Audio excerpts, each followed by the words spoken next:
Next हम interrogative sentence पे आते हैं। इंटेरोगेटिव सेंटेंस मैंने पिछली वीडियो में आपको करवाया था और WH क्वेश्चंस के मैंने आपको बताए थे कि एग्जांपल्स किस किस तरीके से हम उनको यूज़ करते हैं। एक क्विक रिवीजन लेते हैं बच्चों इसी के। हु, हुम, हुज हम सिर्फ पर्सन के लिए यूज़ करते हैं। ये मैंने एग्जाम्पल्स आपको पिछले वीडियो में दिए भी थे। हु को हम सिर्फ पर्सन के लिए यूज़ करते हैं या फिर किसी चीज़ के लिए, थिंग के लिए यूज़ करते हैं।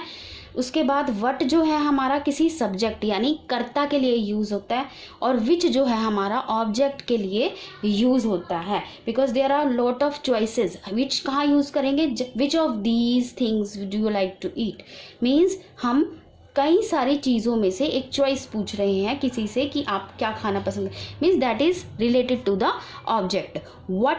वट जब भी होगा तो हमें किसी का नाम बुलाना होगा, तो what are you doing like this, तो हमें किसी ना किसी तरीके से उसको लिंक करना होगा। हु मतलब किसी पर्सन के लिए ही होगा, ये ऑब्वियस है। हु, हुम, हुज ये सिर्फ पर्सन के लिए भी यूज़ होते हैं। तो ये मेरी एक क्विक रिवीजन थी हमारी, कहाँ कहाँ हम इन क्वेश्चंस को यूज़ करते हैं। नेक्स्ट जो हमारा टाइप है that is imperative sentences. Imperative sentences क्या होते हैं बेटे? Imperative sentence is, imperative sentence हम यूज़ करते हैं जहाँ की कोई कमांड हो, किसी तरह की कमांड देने के लिए हम यूज़ कर सकते हैं, कोई इंस्ट्रक्शन देने के लिए हम यूज़ कर सकते हैं,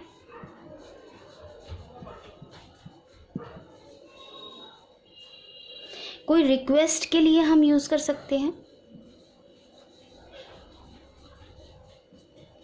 या फिर हम कोई एडवाइस के लिए भी इसको यूज़ कर सकते हैं। सो फिर से देखते हैं, किसी कमांड, इंस्ट्रक्शन, रिक्वेस्ट या एडवाइस के लिए जो यूज़ किए गए सेंटेंसेस होते हैं वो हमारे इम्पेरेटिव सेंटेंसेस होते हैं। जैसे फॉर एग्जांपल अगर हम करने लगें, कमांड का एग्जांपल मैं आपको देती हूँ।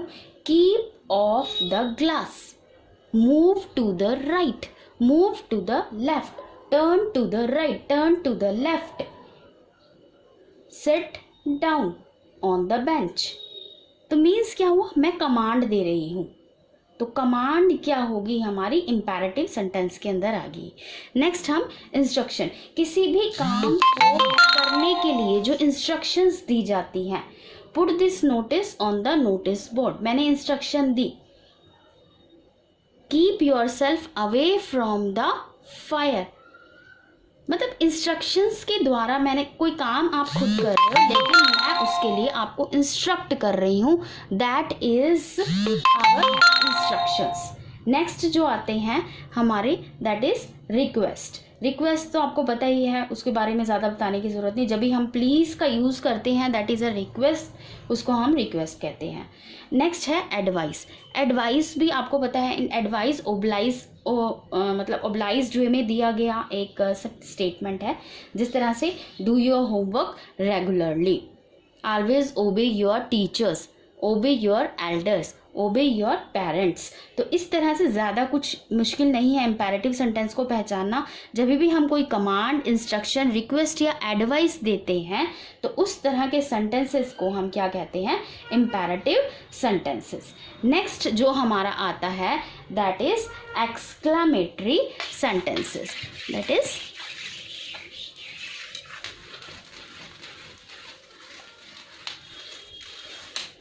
exclamatory sentences।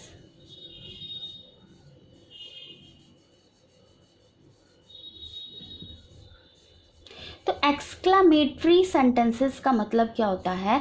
जब भी हम एकदम से कोई चीज़ आए, डर की चीज़, एंजाइटी की स्टेट में आते हैं जब, तो इसको क्या कहते हैं हम? Sign of exclamation. An exclamatory sentence expresses strong feeling.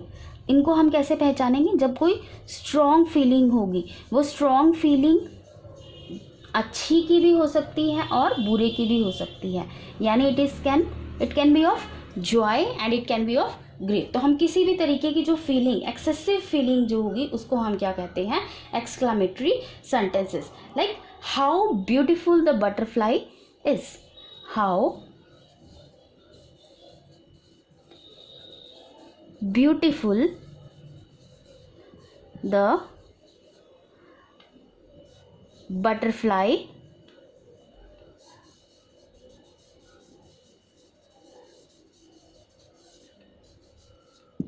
is।